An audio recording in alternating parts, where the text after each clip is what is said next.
Jesús seguiré, pongo en él mi mirada, veo su gran amor, canto sus alabanzas, a Jesús seguiré. Hola hermanos, les damos la bienvenida al culto del día domingo.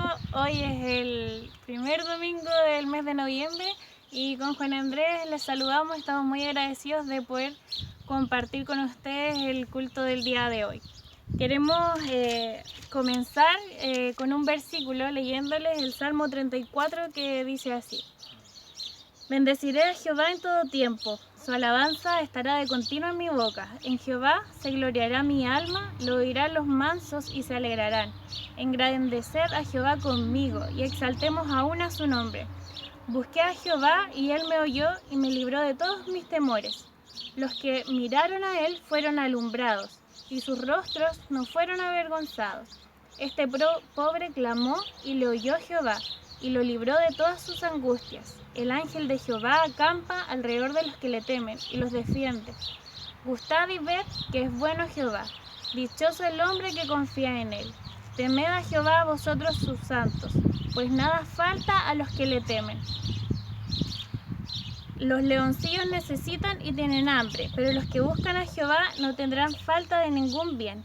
Venid, hijos míos, oídme, el temor de Jehová os enseñaré. El versículo 12 en adelante dice: ¿Quién es el hombre que desea vida, que desea muchos días para ver el bien? Guarda tu lengua del mal y tus labios de hablar engaño. Apártate del mal y haz el bien. Busca la paz y síguela. Los ojos de Jehová están sobre los justos y atentos sus oídos al clamor de ellos. La ira de Jehová contra los que hacen mal, para cortar de la tierra la memoria de ellos.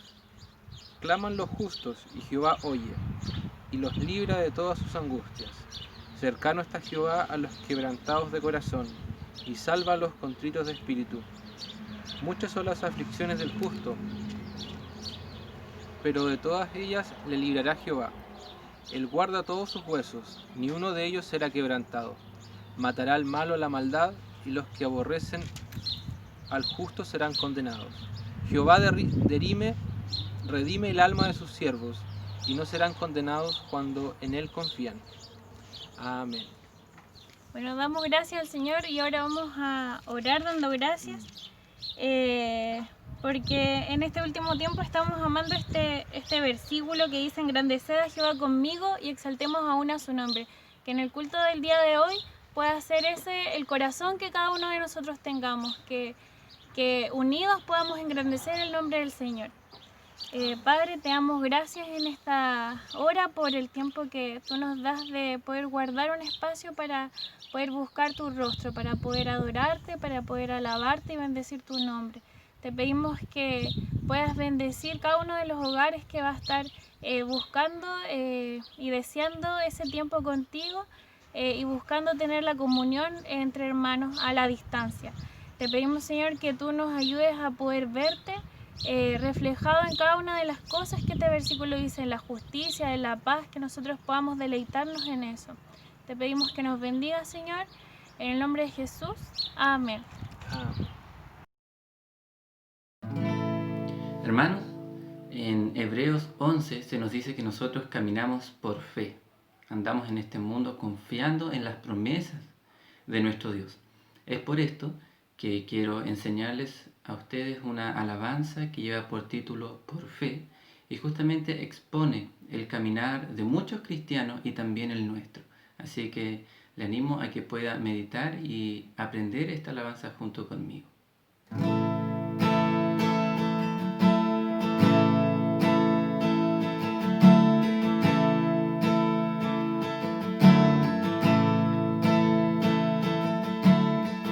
Por fe veremos a nuestro Dios en el plan que creó en la eternidad, en la vida de los fieles que llamó a vivir por fe y no por ver. Por fe el justo vive. Por la fe caminamos junto a Él, como viendo al invisible protector.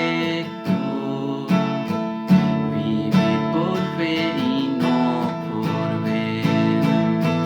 Sus promesas como rocas son. Sus promesas cumple nuestro Dios. Nos movemos solo por la fe en Él. Vivir por fe y no por ver.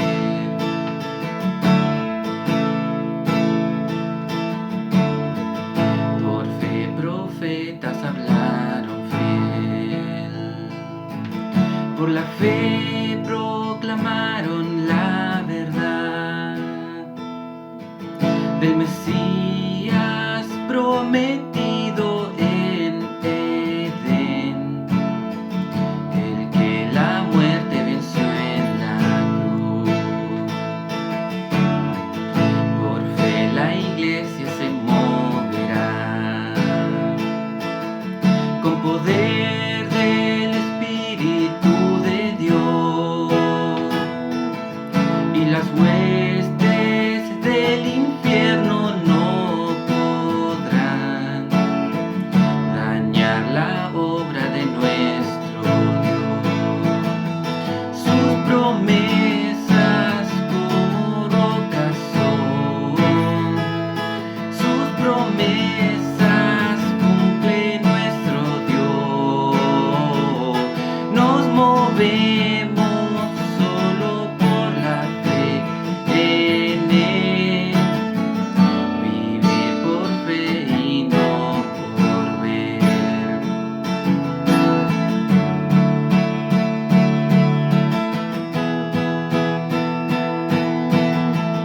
Por fe los montes se moverán. Si la fe permanece en Jesús, el poder del Evangelio librará a todo aquel que confía en Él. Sus promesas como rocas son. Sus promesas cumple nuestro Dios. Nos movemos solo por la fe en Él. Vivir por fe y no por ver. Sus promesas como rocas son. Sus promesas cumple nuestro Dios. Nos movemos solo por la fe en Él. Vivir por fe y no por ver. Vivir por fe y no por ver. Vivir por fe y no por ver. Hermanos, la palabra constantemente nos llama a cantar a nuestro Señor, cantar de Él, de sus verdades. El Salmo 100 es claro al decir: cantad alegres a Dios, habitantes de toda la tierra. Y es lo que vamos a hacer nosotros, cantad con alegría, con gozo a nuestro Señor.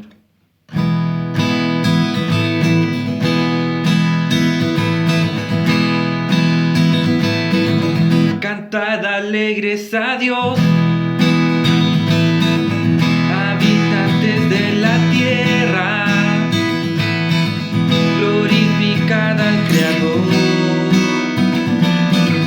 reconoced su grandeza, con alegría cantad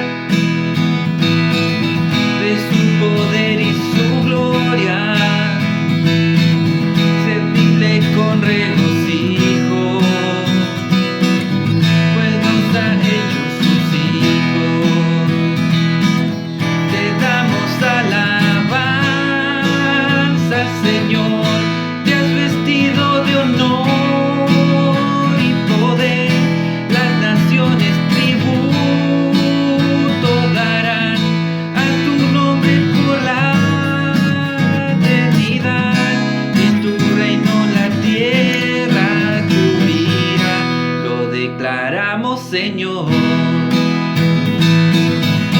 cantad alegres a Dios,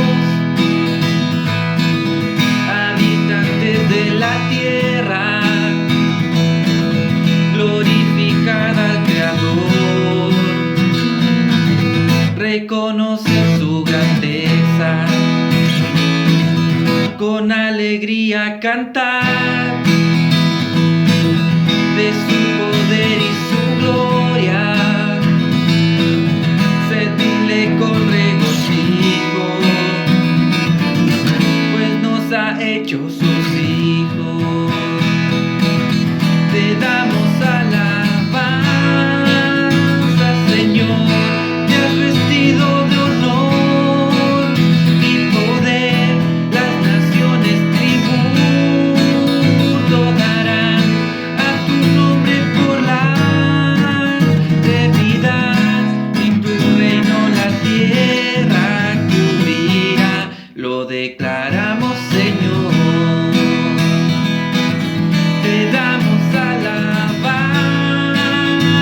Señor, te has vestido de honor y poder, las naciones tributo darán a tu nombre por la eternidad, y tu reino la tierra cubrirá. Lo declaramos, Señor.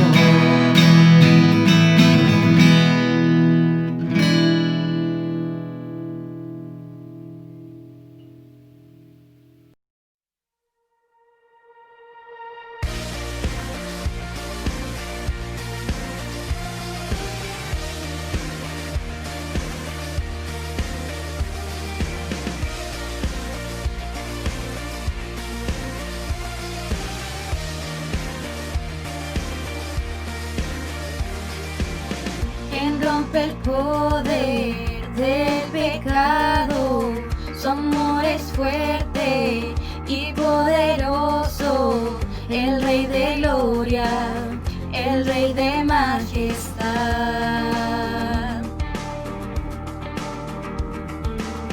Conmueve el mundo con su estruendo y nos asombra con maravillas, el Rey de gloria, el Rey de majestad.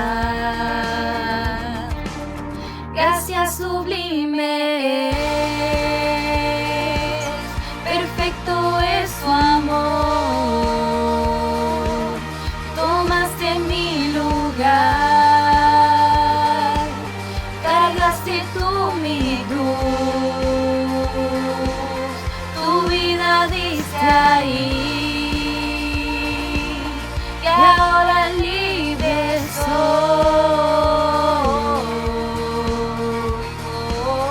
Jesús, te adoro por lo que hiciste en mí.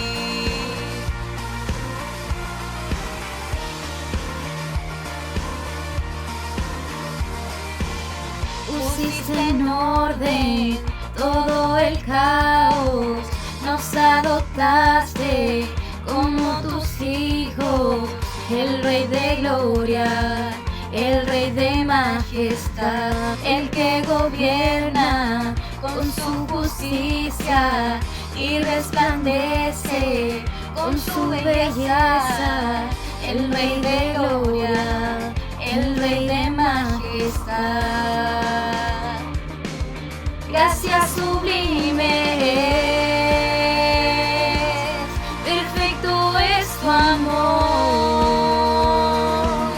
Tomaste mi lugar, cargaste tú mi cruz, tu vida diste ahí.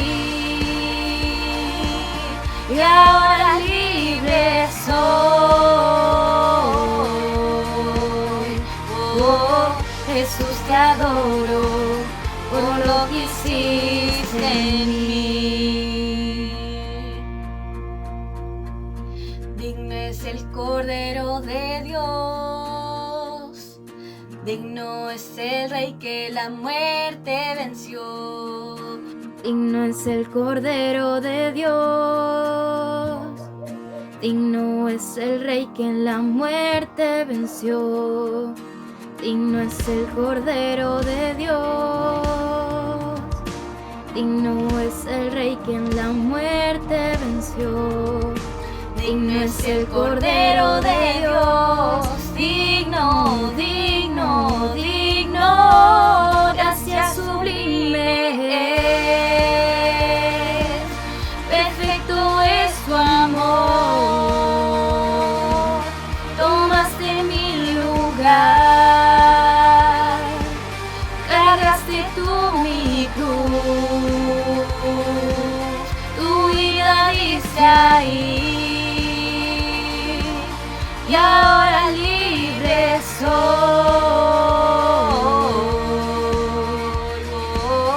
Jesús, te adoro por lo que hiciste en mí. Oh, oh, oh, oh, oh,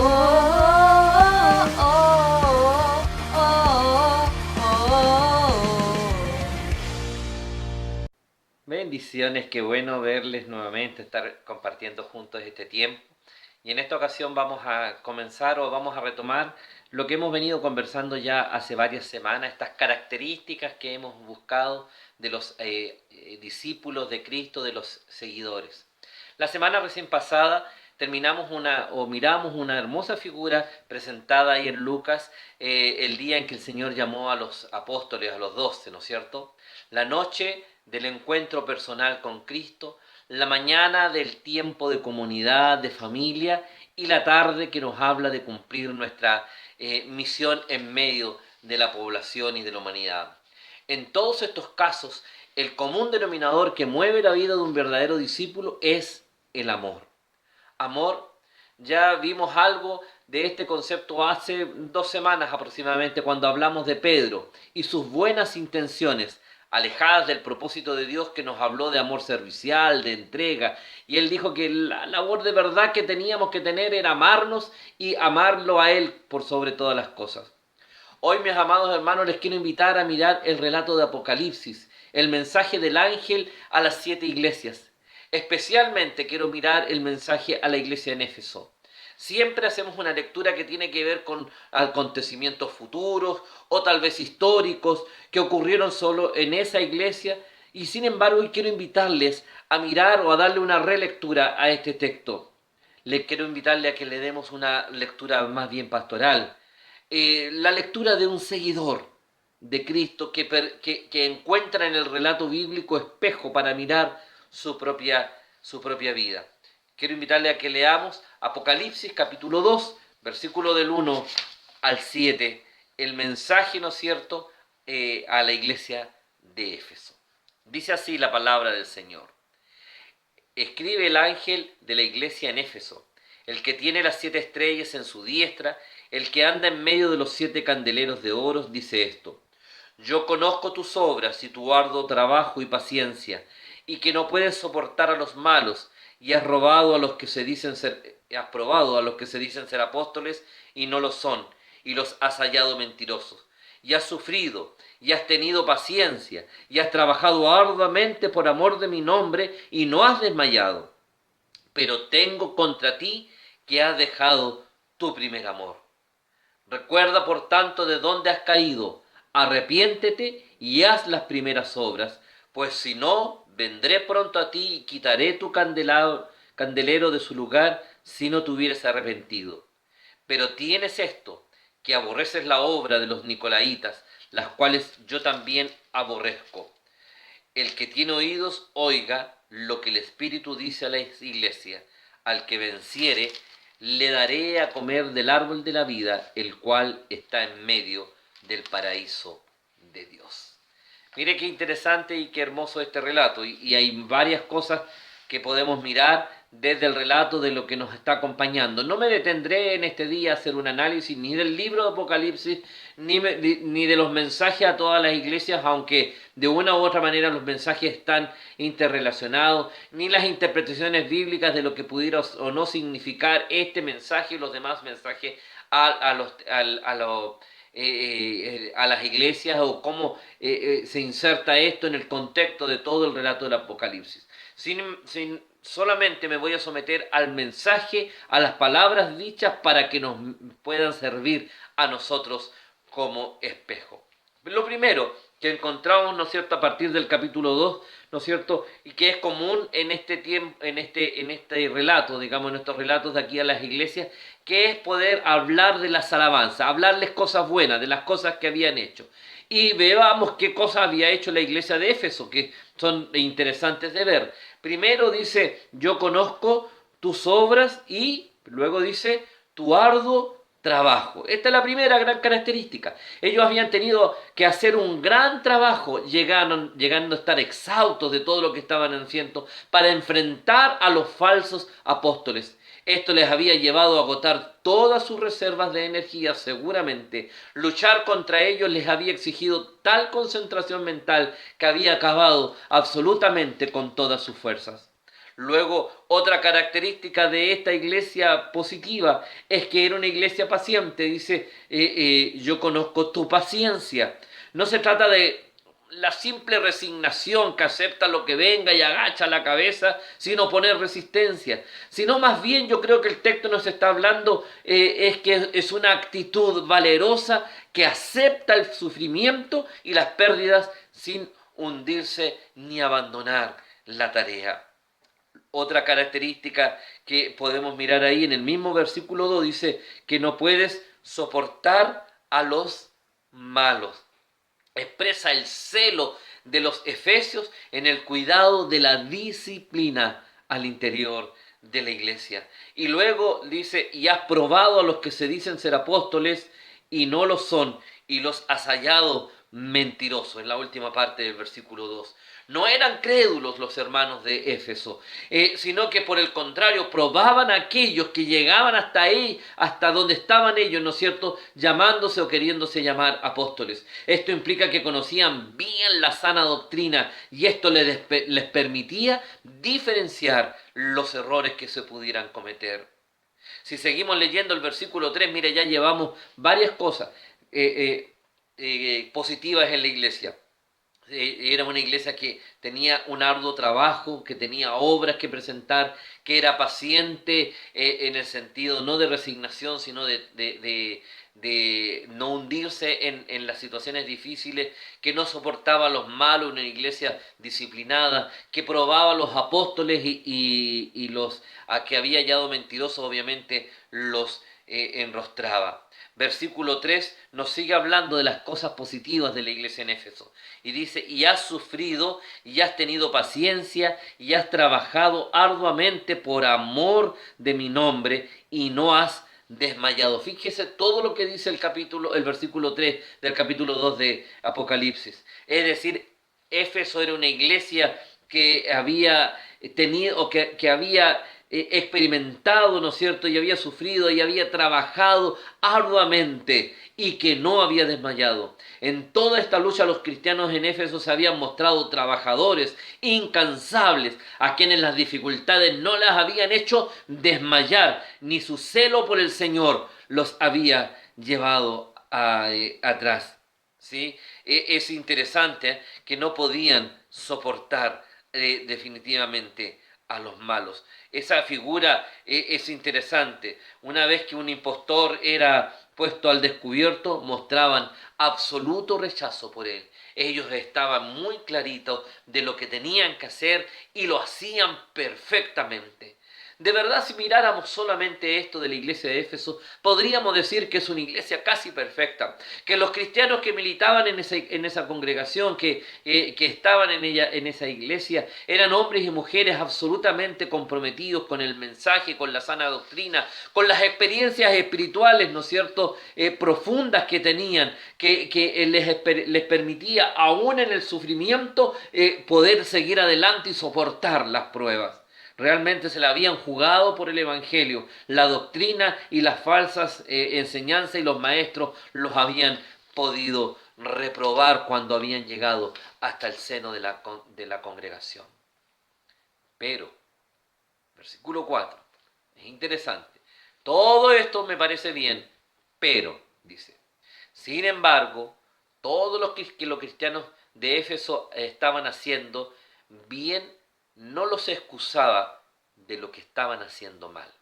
Y el Señor les iba a hacer un serio y un gran reproche ante esto. El problema que ellos se habían concentrado tanto en odiar lo malo que se habían olvidado de amar al Señor. Lo que dice exactamente, ¿no es cierto? El capítulo 4 dice, pero tengo contra ti que has dejado tu primer amor. Y vamos a mirar en el resto del relato lo relevante que esto significa. ¿Qué es lo que estaba hablándonos con que había dejado el primer amor?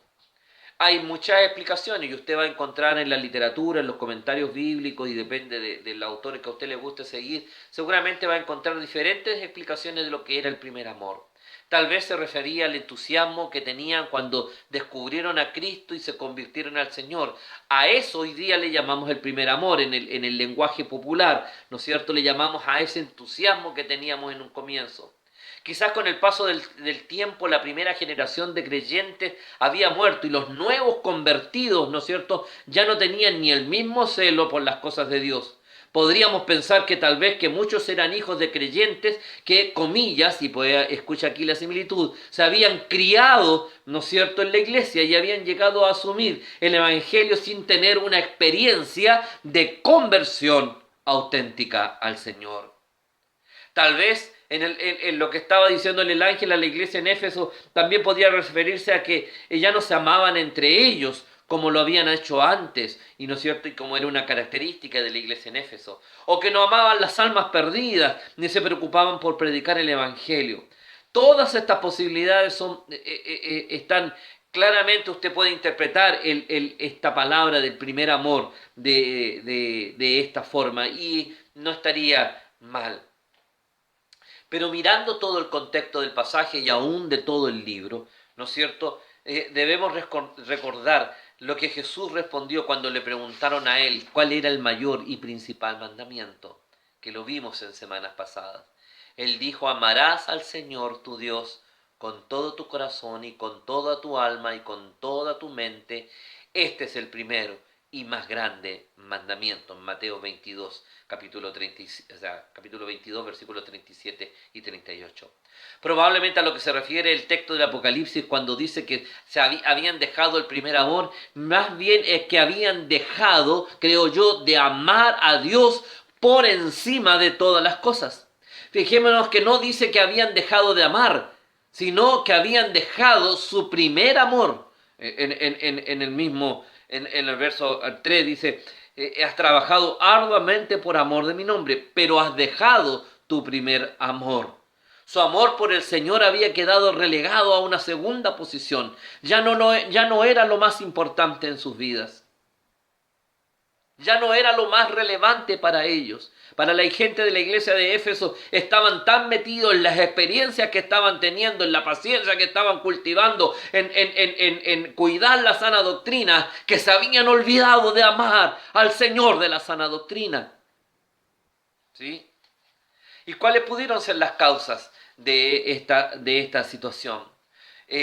Habían mantenido claramente mucho por mantener la sana doctrina frente a los apóstoles falsos que llegaban hasta esa región. Y uno de los peligros de esta lucha es que los creyentes pueden acabar centrando todas sus energías más en la doctrina que en la persona de Cristo mismo. Habían trabajado arduamente, y escúcheme bien, por mantener la santidad dentro de la iglesia. Pero esto puede derivar en algunas ocasiones en legalismos externos que sin lugar a duda matan el primer amor.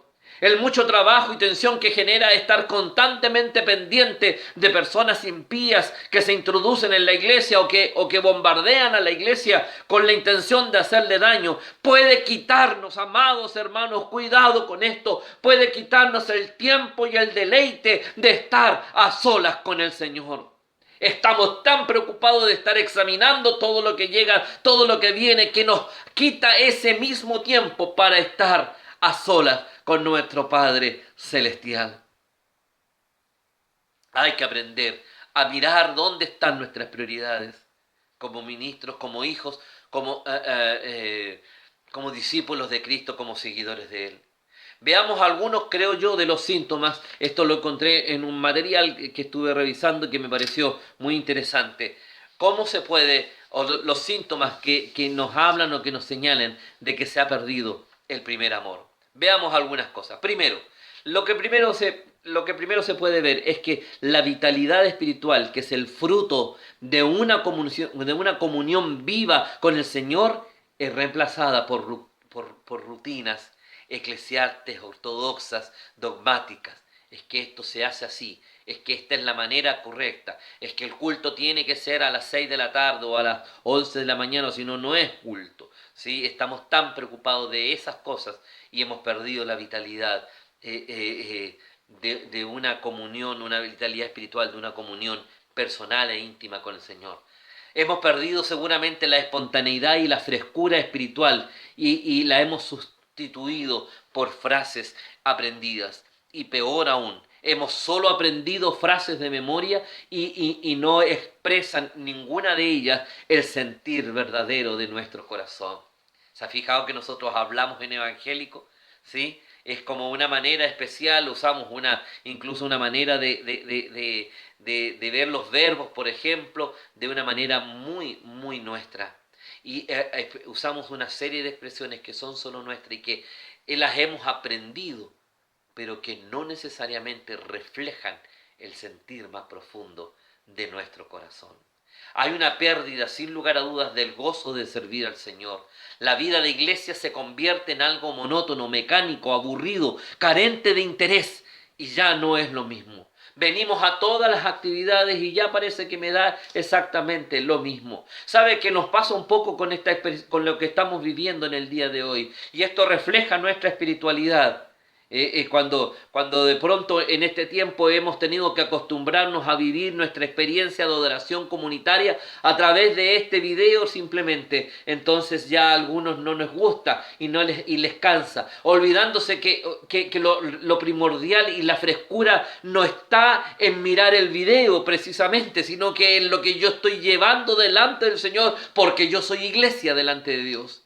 Perdemos el gozo del servicio del Señor y la vida de iglesia, le vuelvo a insistir, se convierte en monotonía, en mecanismo, en aburrimiento y no tiene nuestro interés. ¿Será por eso que hemos bajado tan abruptamente las visualizaciones de los videos que nos permiten estar en comunión? ¿O simplemente que lo tomamos como un programa que tengo que ver y lo vemos en cualquier horario y en cualquier momento en lugar de estar en un mismo sentir a una misma hora y en un mismo tiempo? Como si fuera un programa de televisión que yo escojo para el mejor momento cuando estoy menos aburrido. Interesante, ¿no? Las predicaciones de la palabra ya no nos dicen nada y es más fácil juzgar al predicador, cualquiera que éste sea, ¿no es cierto?, para decir que no estuvo bien, en lugar de encontrar y de buscar en la reflexión bíblica que se nos entrega, ¿no es cierto?, lo que Dios está realmente hablando a mi vida. Se coloca todo el énfasis en la sana doctrina y se olvida el amor al Señor y a los hermanos, lo cual no sirve de nada. Dice 1 Corintios capítulo 13, versículos 2 y 3. Si yo tuviera todo el conocimiento, ¿de qué me sirve si no tengo amor? El amor por los hermanos, amados míos, es sustituido por un espíritu crítico que nos lleva a censurar todo lo que hacen. Y estamos más preocupados de las caídas y de las cosas que los hermanos no hacen bien que de verdad estar preocupados de la vida espiritual y ver cómo les acompañamos y servimos juntos al Señor. Una iglesia debilitada en su experiencia de fe, que ha perdido su primer amor, se caracteriza porque nos cuesta trabajo amar, perdonar o mostrar misericordia. No es fácil y nos resulta complejo. Nos relacionamos únicamente con aquellos que nos caen bien y nos dan la razón en todo lo que pensamos. Entonces, si me dices sí, pero si me contradices, sí, prefiero no estar con esas personas. Y formamos pequeños grupos, ¿no es cierto?, de los que me caen bien y no me interesa lo que pasa con el resto ni con la vida de los demás. Hay un enfriamiento claramente en la vida espiritual que se manifiesta en la falta de oración y comunión auténtica con el Señor, auténtica con el Señor. Y te tengo que preguntar, mi amado hermano, a la lectura, a este tiempo, a esta mañana o en este momento que estás viendo este video, la semana que recién terminó, ¿cómo ha estado tu vida de oración? ¿Cómo estuvo tu vida de lectura de la palabra? ¿Cómo estuvo tu tiempo de comunión con el Señor? Y tú sabes muy bien que no te estoy hablando si leíste un texto o no, sino que de verdad tuviste un tiempo de intimidad con Dios, como lo hemos enseñado ya largamente durante estos últimos 2 años en la congregación. ¿Cómo está? Esta es una característica muy clara de haber perdido el primer amor. Esto nos lleva, cuando no tenemos una buena vida de oración y de comunión con el Señor, nos lleva a centrarnos en nosotros mismos y en lo que a nosotros nos complace. Entonces todo está juzgado por si me gustó o no me gustó, si está bien o no está bien para mí, ¿sí? Más allá de lo que es para el bien común, para la palabra del Señor, para el reino, para la vida de mis hermanos. Hay un olvido de los demás y de sus necesidades. Y este olvido se refleja con experiencias tan tremendas como olvidar los nombres, olvidar sus necesidades, los motivos de oración que han sido expresados. En fin, en tantas situaciones que no nos dejan darnos o que van pasando por delante de nosotros y no nos damos cuenta de que va pasando el tiempo y no estamos avanzando en el Señor. Se pierde, amados míos, la sensibilidad y somos incapaces de soportar la más mínima crítica y lo encontramos como ataques directos muchas veces. Y en algunos casos estas situaciones nos pueden llevar inclusive a dividir las iglesias o a irme porque aquí nadie me entiende, porque aquí no me quieren, porque todos están contra mí, porque el pastor está contra mí, porque nadie se preocupó de mí, ¿no es cierto? Donde el centro de todo soy yo y como nadie me atiende como lo que yo quiero, prefiero buscar otro lugar. Qué falta de madurez. Qué falta de madurez espiritual. Qué pérdida del primer amor.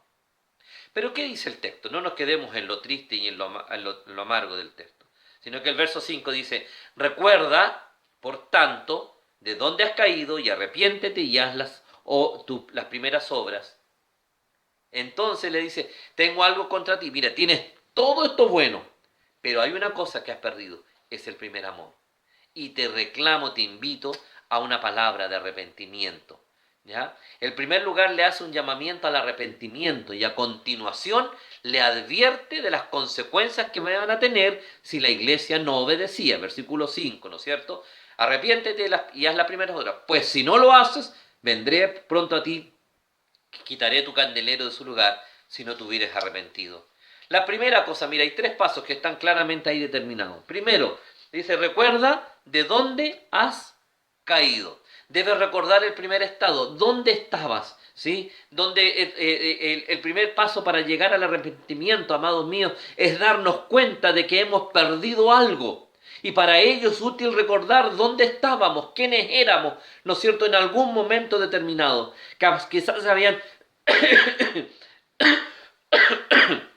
se habían ido pasando algunas cosas poco a poco sin advertir. Nos dimos cuenta cuando ya no orábamos tanto, cuando ya no teníamos una íntima relación con Dios, cuando ya teníamos una actitud crítica, cuando ya todo giraba en torno a nosotros y a lo que a mí me gustaba y lo que yo quería. Y no nos dimos cuenta porque esto pasa poco a poco en la vida de los cristianos. Recuerda que estamos en el marco de hablando de las características de un cristiano, de un hijo, de un discípulo de Cristo, de un seguidor del Señor. Y en este quehacer para el Señor nos enfrascamos tanto en el quehacer, en las actividades, en la ortodoxia de la sana doctrina, en las experiencias que vivimos, ¿no es cierto?, para soportar estoicos todo lo que estamos viviendo, que dejamos un poco de lado las experiencias maravillosas de la intimidad con el Señor, de la oración, de la preocupación sincera por los hermanos que son parte de nuestra comunidad de fe, de nuestra iglesia. Ya no nos importa tanto. Este tiempo mayor, más que nunca, hemos tenido la oportunidad de demostrarnos amor genuino, de estar llamándonos, de estar preguntando. Y aquí se nota bastante el tiro de inmediato la madurez.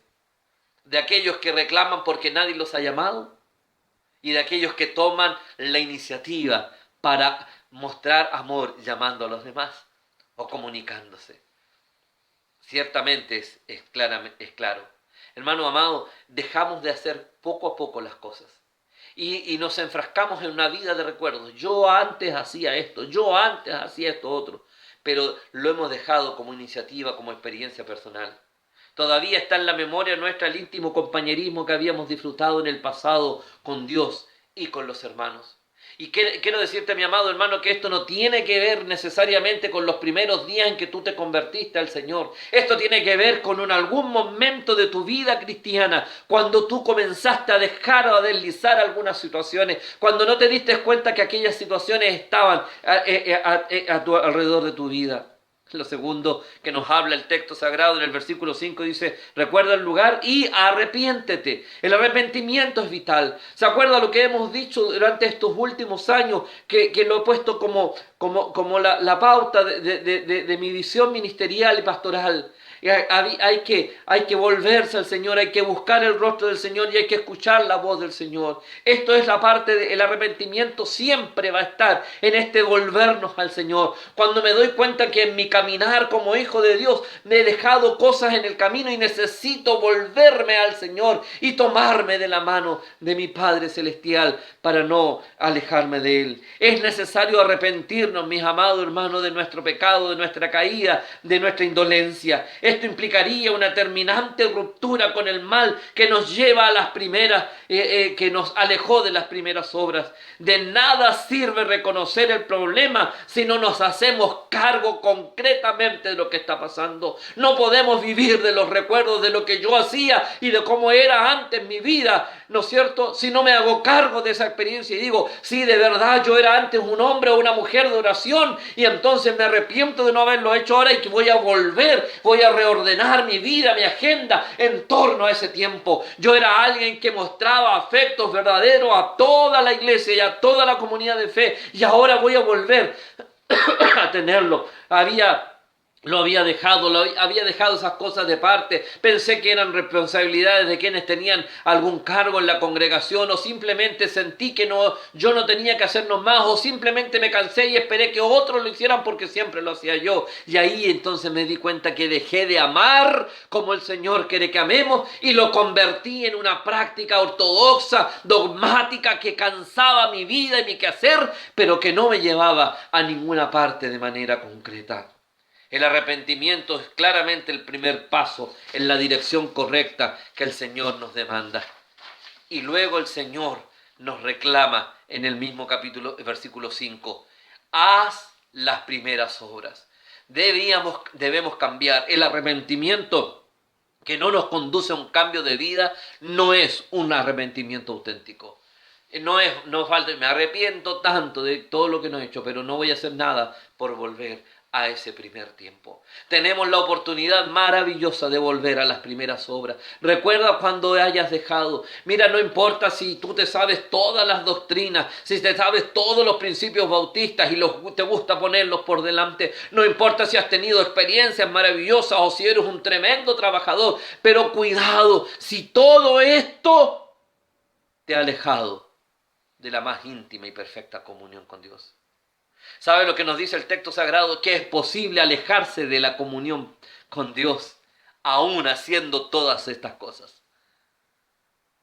La intimidad con el Señor, el amor más profundo. Luego vienen claramente las sanciones y no me voy a detener en ellas. Con Cristo prometiendo volver a traer juicio a esta iglesia. No habla ahí el texto, por favor, de la segunda venida, sino de un tiempo de juicio a la iglesia, de dejarla triste y sola, destruida. Tantos y tantos ejemplos tenemos en el mundo de estos templos que se convierten en discotecas o simplemente que están a la espera de volver a ocuparlos. Como me llegó en estos días, nomás esta semana, un anuncio de 2 templos en los Estados Unidos donde se había ido el pastor y toda la congregación y ahí estaban cerrados pidiendo si había voluntarios para que pudieran comenzar nuevamente la obra en esos lugares. Pero no tenemos que ir tan lejos. Templos nuestros, ¿no es cierto?, que son con grandes capacidades para 100, 200, 300 personas, que hoy día no alcanzan a las 20 y que están allí marcando el paso, porque han cuidado la sana doctrina y los principios bautistas, pero se preocuparon tanto de aquello que alejaron al Señor de su lado. Una cosa tengo contra ti. Me alegro de todo eso, que es positivo. No hay un juicio de valor negativo respecto de ello. Pero dice, has dejado tu primer amor. Amada iglesia, el seguimiento a Cristo implica amar al Señor y por ende amarnos a nosotros mismos, a nuestros hermanos y a nuestro prójimo como demanda el Señor, a la manera de Dios y por sobre todas las cosas. Conclusión, pero no te entusiasmes, es una conclusión larga, es más larga que el mensaje. La amistad con Dios, escribo, constituye un instrumento poderosísimo para el conocimiento de Dios y de nosotros mismos. Un pastor dijo lo siguiente respecto a este mismo tema de la amistad y la relación del seguimiento con el Señor. No existe un conocimiento objetivo de nosotros mismos fuera de una relación de amistad. La única manera de conocerme a mí mismo es abrirme a una relación de amor al prójimo. Sin embargo, como nadie me conoce exactamente como soy y como ni yo mismo puedo decir que me conozco totalmente, solo en la relación con Dios, quien me conoce plenamente y me acepta tal como soy, puedo llegar al conocimiento de mi propia persona. La amistad amorosa y afectiva con Dios y con el prójimo se torna, por tanto, dice este autor, esencial para el conocimiento no solo de Dios, sino del prójimo y de sí mismo.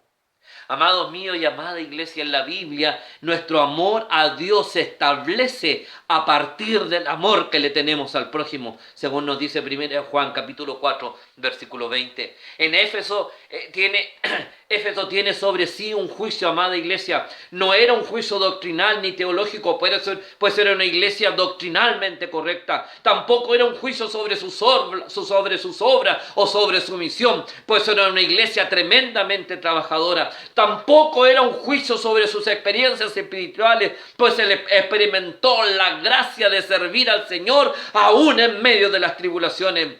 Pues ¿cuál era el problema de Éfeso? El juicio sobre Éfeso era afectivo, era de amor, porque habían dejado de amar. Tiene que ver con el corazón de la iglesia, amada iglesia, su amor o el amor, ¿no es cierto?, que ésta tenga. No basta tener una iglesia teológica y doctrinalmente sana, llena de experiencias y de actividades y de trabajo por realizar, sino insiste en mantener un corazón lleno de amor a Dios, al prójimo y a la comunidad de fe.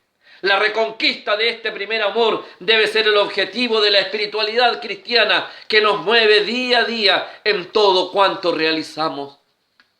Debemos reconquistar la espiritualidad, la verdadera espiritualidad cristiana basada en el amor hacia nuestro prójimo. Verá usted cómo será fácil enseñar las doctrinas y luchar por ellas y trabajar y cumplir la misión y aún en los tiempos de aflicción poder mantenernos firmes si hemos aprendido a amar a Dios por sobre todas las cosas.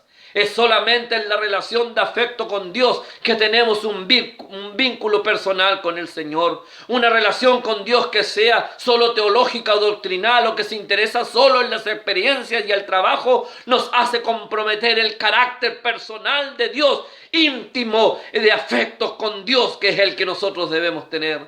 La pérdida del primer amor es característica de un cristiano utilitarista, no sé cómo es la palabra, superficial, que busca siempre algo nuevo y sensacional, incluso busca alternativas espirituales que pueden llenar el vacío dejado por una falta de verdadera amistad y amor a Dios.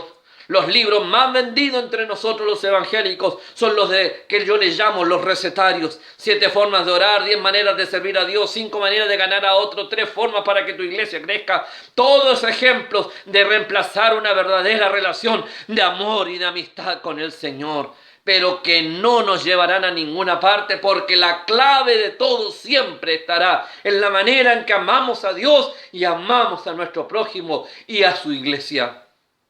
Hay una gran cantidad de cristianos en el día de hoy buscando una experiencia que les dé sentido de pertenencia, de seguridad de ser amados, que van de iglesia en iglesia y denominación en denominación, que escuchan distintos predicadores y bandas musicales solamente para sentirse identificados. He escuchado tantas veces la expresión, es que yo necesito comer más sanito o mejor, necesito otra experiencia, estoy buscando esta otra manera, me gusta mi iglesia, pero no es suficiente. Yo necesito otras cosas porque estoy a otro nivel. Qué error más grande, mi amado hermano. Denota inmadurez, clara inmadurez. Y una pérdida del primer amor, como lo relata el texto de Apocalipsis. Necesitamos que Dios se nos revele a través de alguna experiencia, ojalá lo más dramática posible, para que no tengamos ninguna duda de su interés por nosotros, ni los que nos rodean tampoco. Otros llenan su vida de estudios, de libros y de conocimiento. Todo esto, mi amado hermano, no es malo en sí mismo, pero no sustituirá la falta de afecto genuino en nuestro encuentro con Dios diario y permanente. El Dios que se reveló al mundo es un Dios personal que nos invita a relacionarnos con Él de la misma manera en que Él se relaciona con nosotros. Esto es, amando. Nuestro Dios es personal y la relación que tenemos con Él es personal y nos invita a relacionarnos amorosamente. Dice que Él nos amó de tal manera, dice, es tan bella la figura, que entregó a su único hijo por causa nuestra. Y demanda que nosotros lo amemos de la misma manera. Es tan relevante este tema. Mira, dice que debemos amar a nuestras esposas, los varones, como Cristo amó a la iglesia. ¿Y cómo amó Cristo a la iglesia? Con amor sacrificial. Cuando aprendo a amar de esa manera, podré amar a todos los que están a mi alrededor. Dice que debemos aprender a soportarnos los unos a los otros. En las relaciones de amor que encontramos, es en las relaciones de amor que encontramos nuestra mayor fragilidad espiritual. Guardamos la doctrina, tenemos experiencia, trabajamos mucho, pero amamos mal. ¿Qué sacamos, mi amado? ¿Vamos a escuchar la misma voz del ángel que habla en nuestra iglesia? Yo espero que no sea así. No me gustaría. Mira, hay otros de los mensajes a la iglesia en Filadelfia y en Pérgamo que son muy positivos, pero me gustaría escuchar que me dijera, eres pequeña y eres débil. Tienes algunos problemas que tienes que corregir, pero hay una puerta que nadie va a poder cerrar. Eres una iglesia que ama de verdad. Que me ama a mí, dice el Señor, y se aman entre ustedes de una manera especial. Creo que debemos aprender debemos conocer nuestras convicciones, debemos conocer los principios de nuestra denominación, debemos aprender de todo aquello, debemos cumplir la misión y trabajar arduamente, pero cuidado, sin perder de amar al Señor. Y recuerda que ya dije, ¿no? El amar al Señor habla de vida, de oración, de percepción de la palabra del Señor, de acercarnos a Dios con intimidad, de buscar su rostro cada día, permanentemente. Cuando fui seminarista, recuerdo que en una ocasión los alumnos, estando internos en el seminario, hicimos una petición muy interesante al decano en ese tiempo. Le pedimos por favor que bajaran un poco el ritmo de las tareas y las obligaciones que teníamos que entregar. Y la única razón que teníamos es que habíamos perdido la posibilidad de continuar en oración y en reflexión de la palabra como ésta nos demandaba. Estábamos tan preocupados de aprender y hacer tareas que habíamos perdido la capacidad de estar a solas con el Señor. Gracias a Dios el seminario escuchó y cambió todo, generándonos muchos espacios para aumentar nuestra relación y nuestra intimidad con Dios. Por eso es que Pablo dice que el amor es el mayor de todos los dones, ahí en Corintios capítulo 13. El mundo nos pide relaciones funcionales e impersonales. Dios nos demanda relaciones afectivas personales y profundas. Que no estoy buscando cuál es la ganancia que tengo en ella, sino precisamente lo contrario, ¿no es cierto? ¿Cómo es que yo puedo entregar, servir sacrificialmente a los demás? Está bien que se diga de nosotros que tenemos celo por la sana doctrina, que experimentamos trabajo aún en medio de las dificultades, pero será terrible si se dice que esto nos hizo dejar en el camino lo verdaderamente importante, nuestro primer amor. Amar a Dios es por sobre todas las cosas. Examina, mi amado hermano, tu propia vida. Por favor, no se esconda en la nada, en la nada del pueblo de Dios, en medio de la muchedumbre, ¿no es cierto? Y le eche la culpa a la iglesia. Mire usted su propia vida, porque usted es la iglesia. Cuida la doctrina, cuida la doctrina y sirve aún en las dificultades. Muy bien, que así sea, hágalo, es necesario continuar en aquello, pero no olvide que lo más importante es amar a Dios por sobre todas las cosas y sus acciones reflejen este amor a Dios hacia el prójimo, hacia la hermandad y hacia usted mismo. Cuidemos, amado hermano, el amor que nos tenemos entre nosotros. Ama, pregunto, sirviendo, ama negándose a sí mismo, ama a la manera de Dios. Esto no basta con decir te amo. Usted sabe que significa mostrarse, mostrar acciones concretas, mostrar acciones consecuentes con ese amor, preocupaciones. Le recuerdo también que usted es la iglesia, que usted no tiene que esperar que otros vayan. Esto requiere que usted tome la iniciativa. No es que usted tiene que esperar sentado para que me vengan a amar, sino que uno ama, ¿no es cierto?, mostrándose afectivo, amoroso, con Dios y con sus hermanos. Una característica, y con esto termino, de un discípulo de Cristo es amar como Dios nos ha amado. La mirada a la iglesia de Éfeso es bastante interesante. Le dije que quería mirarla de una manera pastoral, distinta de tal vez las reflexiones más propias que se hace del texto. Porque el mensaje a las iglesias, pero particularmente a la iglesia de Éfeso, me habla de una característica de un discípulo, ¿no es cierto?, que es posible encontrar con mucha claridad en el día de hoy. Amados míos, que no se diga de nosotros, al igual que de la iglesia de Éfeso, que nos preocupamos de la doctrina, que estuvimos contra los nicolaitas o contra aquellos que se levantan contra la iglesia, que trabajamos arduamente, que fuimos pacientes, pero que nos dejamos de amar. Porque dice que entonces el Señor vendrá y quitará, ¿no es cierto?, nuestro candelero, nuestra iglesia morirá.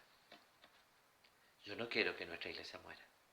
Por eso te quiero invitar a que tú puedas mirar con atención tu propia vida espiritual. Y quiero decirte que esto no es para que lo mires en las experiencias de los otros, porque esta reflexión es única y exclusivamente personal. Tú debes mirar tu propia vida en este sentido. Y amigos, si tú estás por alguna casualidad escuchando este mensaje y llegaste hasta este punto, quiero decirte que la iglesia a veces nos equivocamos y algunos, ¿no es cierto?, nos preocupamos de cosas que son importantes, pero que no nos dejan ver lo más importante, que es el amor de Dios, amar al Señor. Y yo te invito a que tú puedas conocer a Cristo, amarle profundamente de la misma manera en que Él te ama. Te ama tanto, dice la palabra, que entregó a su Hijo para que muriera por ti.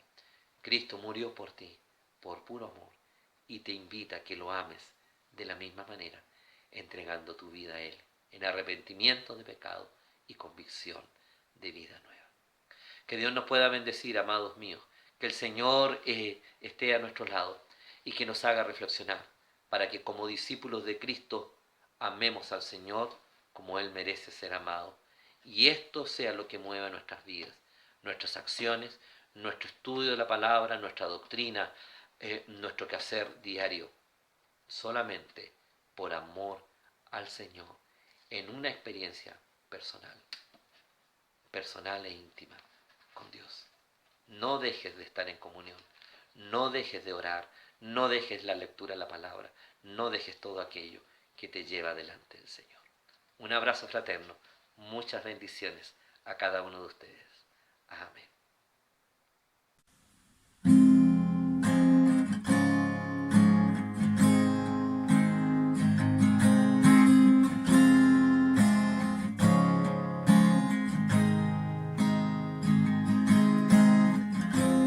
Nuestros corazones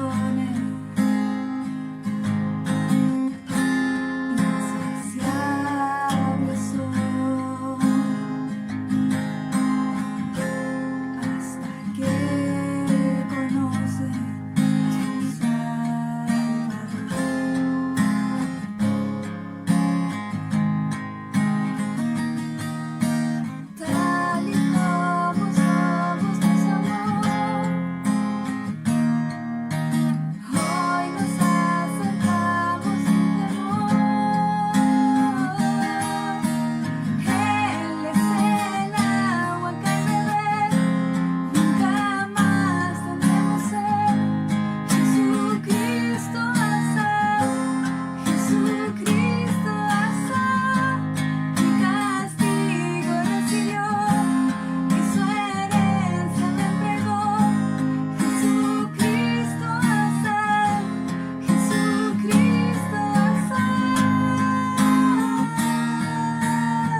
Bueno, hermanos, hemos llegado al culmine de la reunión del día de hoy. Estamos agradecidos porque el Señor ha sido bueno con nosotros. A pesar de las dificultades, de los problemas, hemos podido seguir reuniéndonos a través de internet, en los cultos de oración, a través de WhatsApp. Y ese es un motivo para estar agradecidos. Así que en esta hora damos las gracias por la palabra del Señor que fue impartida el día de hoy. Y también quisiera dejar en sus corazones el deseo de estar orando por nuestra región, por nuestro país, para que las situaciones un poco convulsionadas de este último tiempo puedan guiar siempre en paz, y que todas las cosas nos ayuden a nosotros y por medio de nosotros también a otros a conocer al Señor. Vamos a orar para despedirnos. Señor, gracias por este tiempo, gracias por la comunión que podemos tener entre nuestros hermanos, Señor. Si bien no estamos físicamente juntos, Señor, pero a través de tu Espíritu podemos unirnos en clamor, en oración, Señor, y la lectura de tu palabra a ti. En esta hora te pido por cada uno de ellos, Señor.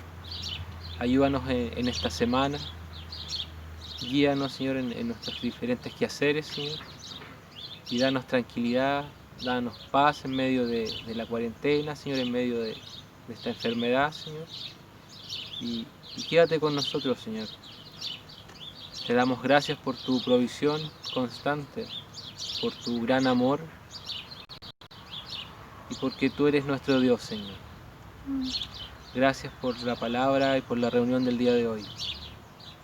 Todo te lo pedimos y te lo agradecemos en el nombre de Jesús. Amén. Amén.